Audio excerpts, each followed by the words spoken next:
দেখালাম, কিন্তু এই বৃষ্টিটা চলবে কতক্ষণ, কতদিন? আলিপুর আবহাওয়া দপ্তর কি জানাচ্ছে অবশ্যই জানার চেষ্টা করব। আর এক প্রতিনিধি বিশ্বজিৎ রয়েছে আমার সঙ্গে। বিশ্বজিৎ, হাওয়া অফিস কি জানাচ্ছে, এই বৃষ্টি চলবে কতক্ষণ, কতদিন? দেখো, আজ সারাদিন ধরেই এরকম নাগাড়ে বৃষ্টি, কখনো কখনো বা একটু বিশ্রাম নিয়ে আবারও দফায় দফায় বৃষ্টি হবে। তবে একবার আমরা ঠনঠনিয়াতে রয়েছি, ঠনঠনিয়ার ছবিটা একবার দেখাই। এই বৃষ্টি সকাল থেকে বৃষ্টি হচ্ছে, কখনো নাগাড়ে বৃষ্টি, এবং কার্যত ঠনঠনিয়াতে হাঁটুর ওপরে জল রয়েছে। এই 12টা বেজে গেছে, এখনও পর্যন্ত কলকাতা পুরসভার দেখতে পাচ্ছি আমরা যে মেকানিক্যাল সিওয়ার ক্লিনজিং, যেটাকে জেট কাম সাকশন মেশিন বলা হয়, তারা কাজ করছে। এবং কলকাতা পুরসভার যে নিকাশি বিভাগের যারা কর্মী, তারাও কাজ করছে। অর্থাৎ সব মিলিয়ে কলকাতা পুরসভা ময়দানে নেমে পড়েছে, কলকাতা পুরসভার কর্মীরা রাস্তায় রয়েছেন। তবে আলিপুর আবহাওয়া দপ্তর জানাচ্ছে যে এই বৃষ্টি ছাড়বার নয়, কারণ বর্ষার বৃষ্টি, সেই বৃষ্টি শুরু হয়েছে। বর্ষা এসে গেছে বেশ কিছুদিন, এক সপ্তাহ আগেই। তবে তবুও গরম এবং অস্বস্তি বজায় ছিল এবং বৃষ্টির দেখা মিলছিল না। সেই বৃষ্টি অবশেষে একটি নিম্নচাপ অক্ষরেখা তৈরি হয়েছে। তাহলে কি এটা বর্ষার বৃষ্টি বিশ্বজিৎ? তাহলে কি এটা বর্ষার বৃষ্টি? একদমই, বর্ষা এসে গেছে। সেই বর্ষা এসে গেলেও বর্ষার বৃষ্টি আসছিল না। আর সেই বর্ষার বৃষ্টি এসেছে, দক্ষিণ পশ্চিম মৌসুমি বায়ু এসে গিয়েছিল, কিন্তু দুর্বল উইক মনসুন যেটাকে বলে আবহাওয়া দপ্তরের ভাষায়, সেই উইক মনসুন দক্ষিণবঙ্গে ছিল। উত্তরবঙ্গে মনসুন পুরোপুরি এসে গেলেও দক্ষিণবঙ্গে উইক মনসুন বা দুর্বল মৌসুমি বায়ুর কারণেই এই পরিস্থিতি ছিল, গরম এবং অস্বস্তি। সেই গরম এবং অস্বস্তি কাটিয়ে এই মুহূর্তে একটি নিম্নচাপ অক্ষরেখার হাত ধরে কার্যত বর্ষা ফুল ফ্লেজে এসে গেছে বলা যায়। এবং আজ এবং আগামীকাল এই দুদিন এরকমই দফায় দফায় বৃষ্টি হবে। বঙ্গে বর্ষার প্রবেশ এবং সকাল থেকে যে নাগারে বৃষ্টি, এই বৃষ্টি কিন্তু এখনই থামবে না, এই বৃষ্টি চলবে এবং আগামীকাল থেকে বৃষ্টির পরিমাণ কিন্তু বাড়বে। দক্ষিণবঙ্গেও বাড়বে, দক্ষিণবঙ্গের পাশাপাশি উত্তরবঙ্গেও কিন্তু বৃষ্টি চলছে, বৃষ্টি চলবে। এবং পুরো বিষয়টা কিন্তু নজর রাখা হচ্ছে কলকাতা পুরসভার তরফ থেকে এবং খোলা হয়েছে কন্ট্রোল রুম। দেখুন, উত্তরবঙ্গের খবর যখন দিচ্ছি, দক্ষিণবঙ্গের জেলাগুলোর দিকে অবশ্যই নজর রাখতে হবে। আমাকে দেখে বুঝতে পারছেন আমি এই মুহূর্তে দাঁড়িয়ে আছি সল্টলেক সেক্টর 5। কলকাতায় সকাল থেকেই নাগারে বৃষ্টি। শুধু সল্টলেক সেক্টর 5 কেন, সেক্টর 5 যেমন জলমগ্ন, ইএম বাইপাস সেখানেও কিন্তু যানজট। এবং সেখানেও সকাল থেকে যেহেতু বৃষ্টি, মুষলধারে বৃষ্টি, বজ্রবিদ্যুৎ সহ বৃষ্টি, এবং আমরা দেখছি বিভিন্ন জায়গায় কিন্তু শহর কলকাতায় যানজট তৈরি হয়েছে, কিছু কিছু জায়গায় জল জমেছে।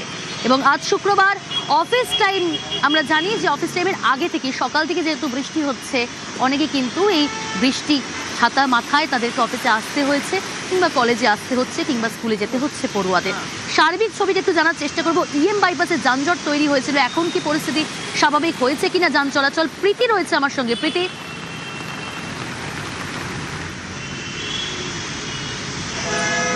দেখো, ইএম বাইপাস থেকে কলকাতা এবং কলকাতা থেকে সল্টলেক যাওয়ার অন্যতম কানেক্টর হচ্ছে মা ফ্লাইওভার বা এডিসি ফ্লাইওভার।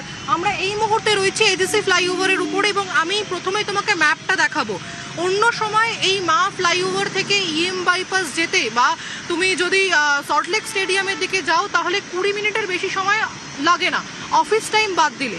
আমরা এখন 12টা 11 বাজে ঘড়িতে, এবং এই মুহূর্তে মা ফ্লাইওভারের যে ছবিটা আমরা দেখতে পাচ্ছি ম্যাপে, তা হচ্ছে লাল হয়ে রয়েছে। এবং লাল হয়ে থাকা মানে কিন্তু আমরা জানি যে অত্যন্ত ট্রাফিক বা স্লো মুভমেন্ট এই মা ফ্লাইওভার বা এডিসি বোস ফ্লাইওভারের উপরে রয়েছে। এবং সকাল থেকে যেহেতু বৃষ্টি হচ্ছে শহরতলি সহ উত্তরবঙ্গ, দক্ষিণবঙ্গে সর্বত্র, সেখানে দাঁড়িয়ে দেখা যাচ্ছে যে বেশ কিছু প্রান্তে জল জমে রয়েছে। এবং কলকাতা শহরে জল জমা মাত্রই যে ট্রাফিক মুভমেন্ট, সেই ট্রাফিক মুভমেন্ট কিন্তু স্লো হয়ে পড়ে। এবং তার সব থেকে বেশি প্রভাব কিন্তু এই মা ফ্লাইওভারের উপর পড়ে। এবং তোমাকে যেমনটা প্রথমে বলছিলাম যে কলকাতা এবং সল্টলেকের কার্যত যোগসূত্র বা একেবারে ব্রিজ বলা চলে এই মা ফ্লাইওভার, তা যদি একেবারে স্তব্ধ হয়ে যায় বা স্লথ হয়ে যায়, তাহলে কিন্তু অত্যন্ত সমস্যার মুখে পড়তে হয় সাধারণ মানুষকে। স্বাভাবিকভাবে যে সময়টা 20 মিনিট লাগে, এবং মা ফ্লাইওভার যা অত্যন্ত জনপ্রিয় এবং যে ফ্লাইওভার ব্যস্ত থাকে সব সময় আমরা জানি, এবং যেটা কানেক্ট করে একদিকে সল্টলেক এবং আমরা যদি একটু সেন্ট্রাল ক্যালকাটার দিকেও প্রবেশ করি সেক্ষেত্রেও কিন্তু এটা কানেক্ট করে। সেক্ষেত্রে জানার চেষ্টা করব যে একদিকে যখন আপনাদের ইএম বাইপাসের ছবিটা দেখালাম এবং আমি এই মুহূর্তে দাঁড়িয়ে রয়েছি সল্টলেক সেক্টর 5, সেখানেও কিন্তু জলমগ্ন, জল জমেছে এবং সেখানেও ধীর গতিতে, যানজট তৈরি না হলেও ধীর গতিতে গাড়ি চলাচল করছে, সেই ছবিটা একটু দেখানোর চেষ্টা করব। এবং সেখানেও জল যথেষ্ট কিন্তু জমেছে। সকালবেলা থেকেই মুষলধারে বৃষ্টি, নাগারে বৃষ্টি। আপনারা জানেন পাঞ্জাব থেকে বিহার একটি নিম্নরেখা, সেই নিম্নচাপ অক্ষরেখার জন্য আমরা জানি যে হরিয়ানা, উত্তরপ্রদেশ দিয়ে গিয়েছে বলেই এই মুষলধারে বৃষ্টি, এবং এই বৃষ্টি কিন্তু চলবে, আগামীকাল থেকে বৃষ্টি বাড়বে। রৌনক রয়েছে আরও এক প্রতিনিধি, শহর কলকাতার বিভিন্ন জায়গায় আমাদের প্রতিনিধিরা রয়েছেন। রৌনক, তুমি যেখানে রয়েছো সেখানকার ছবিটা যদি একটু তুলে ধরো। দেখো, একেবারে এই টানা বৃষ্টির জেরে বাইপাসের বিভিন্ন জায়গায় জলমগ্ন পরিস্থিতি তৈরি হয়েছে এবং সেই কারণে তীব্র যানজটের সৃষ্টি হয়েছে। আমরা ইতিমধ্যে যদি সায়েন্স সিটির সামনে তোমায় দেখানোর চেষ্টা করব যে একাংশ যেমন যে রাস্তাটা একেবারে সায়েন্স সিটি থেকে চিংড়িঘাটার দিকে যাচ্ছে সেখানে যেমন ধীর গতিতে যান চলাচল করছে, ঠিক অন্যদিকেই মা ফ্লাইওভারে ওঠার যে রাস্তা কার্যত প্রায় 15 থেকে 20 মিনিট ধরে কিন্তু যানবাহনগুলি দাঁড়িয়েই রয়েছে।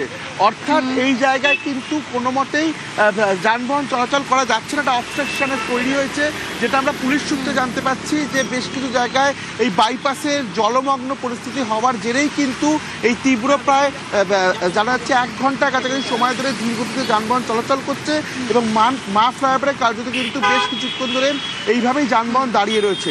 সেক্ষেত্রে যেভাবে বৃষ্টি হয়েছে শহর কলকাতার একাধিক জায়গায় জলমগ্ন পরিস্থিতি তৈরি হয়েছে এবং তোমরা জানি নাকি কিছুক্ষণ আগেও বাইপাসের বেশ কয়েকটি জায়গায় পাম্পিং বুস্টার যে মেশিন, সেই পাম্পিং বুস্টার মেশিন নিয়ে এসে জল সরানোর কাজও করা হচ্ছে। সেক্ষেত্রে নিত্যযাত্রী যারা তারা ভোগান্তির শিকার হচ্ছেন, কারণ একেবারে অফিস টাইম 10টা থেকে 12টা এই সময়টাই কিন্তু বাইপাসের ওপরেই যানজটের সৃষ্টি হয়।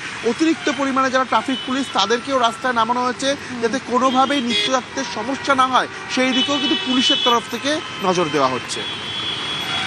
একেবারেই রৌনক, নজর রাখো, বিভিন্ন জায়গায় কিন্তু টানা বৃষ্টির জেরে জল জমেছে, যানজট তৈরি হয়েছে, কোথাও কোথাও ধীর গতিতে যান চলাচল করছে। বিভিন্ন জায়গার ছবি তুলে ধরছি। এই মুহূর্তে বাগুইআটির ছবিটা আপনাদের দেখাই। দেখুন সেখানেও কিন্তু হাঁটু জল, বাগুইআটিতে জল জমেছে, হাঁটু জল, এবং সেখানে ধীর গতিতে যান চলাচল করছে। সকাল থেকে নাগারে বৃষ্টি এবং সেই বৃষ্টির জেরেই শহর কলকাতার ছবিটা দেখাচ্ছি, বিভিন্ন জায়গার ছবি, ইএম বাইপাস দেখালাম, আপনাদের সল্টলেক সেক্টর 5 দেখাচ্ছি, আর এই মুহূর্তে দেখছেন বাগুইআটির ছবি। বাগুইআটিতে হাঁটু জল এবং সেখানেও ধীর গতিতে যান চলাচল করছে।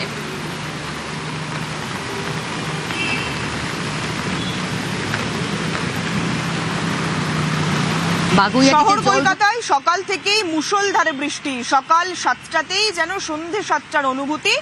শহর কলকাতার একাধিক জায়গায় চেনা জলছবি, তার কারণ যেভাবে আমরা গত দিনেও দেখেছিলাম যে 1-1.5 ঘন্টার বৃষ্টিতে শহরের বিভিন্ন জায়গায় হাঁটু জল অবস্থা। এই মুহূর্তে দাঁড়িয়ে রয়েছি বাগুইআটি হলদিরাম চত্বর, সেখানেও একই রকম ভাবে হাঁটু জল অবস্থা, এবং সেই হাঁটু জলে সাধারণ মানুষ, নিত্যযাত্রী থেকে আরম্ভ করে নিত্যদিনের এই এলাকাবাসী কাজে বেরোচ্ছেন এবং তার সঙ্গে অবশ্যই অফিস যাত্রী, তারাও কার্যত নাকাল হচ্ছেন।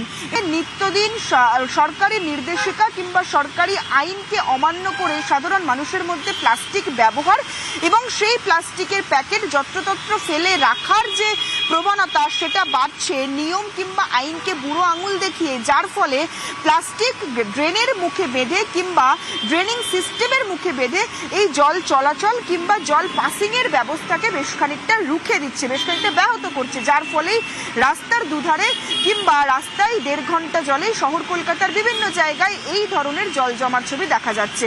সুতরাং জনসচেতনতা যেমন দরকার, তার পাশাপাশি অবশ্যই সাধারণ মানুষকেও নিজের ভালো মন্দ, নিজের ভালো থাকাটাকে বুঝতে হবে, পরিবেশ ভালো রাখাটাকে বুঝতে হবে। সব মিলিয়ে শহর কলকাতায় একই রকম ভাবে 2 ঘন্টার বৃষ্টিতে হাঁটু সমান জল। এই মুহূর্তে হলদিরাম থেকে দাঁড়িয়ে রয়েছে, সেখানেও একই ছবি। ক্যামেরা সঞ্জয়ের সঙ্গে সুস্মিতা, নিউজ 18 বাংলা, কলকাতা।